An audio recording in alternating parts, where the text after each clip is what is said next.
Following up now on the cost of lumber, prices continue to rise, and KSBY News reporter Dusty Baker spoke with a construction company to see how they are handling the big increase in price.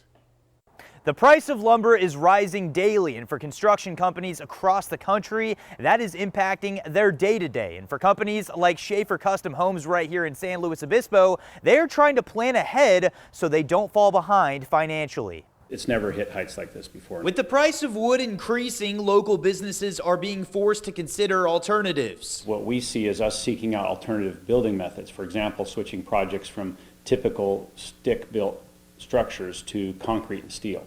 Now, those prices are going up as well, but just not as sharply. But Schaefer Custom Homes still needs the lumber, so they make their purchases much earlier than usual. We're actually buying out the lumber before we even break ground on the project. Especially since the listed lumber price is so short. Our lumber pricing is only guaranteed for 2 days. Schaefer, a high-end custom homes builder for 30 years, says he doesn't expect the prices to drop anytime soon. The Fed has said they're going to keep interest rates down. That's fueling the demand for housing.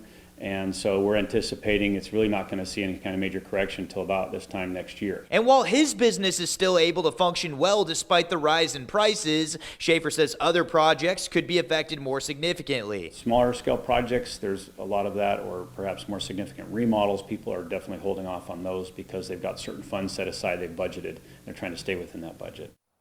Hayward Lumber is a prime distributor of lumber in the area, and their prices have certainly risen over the last couple of years. In fact, per board foot, it has risen by 5 times the amount it was in 2019.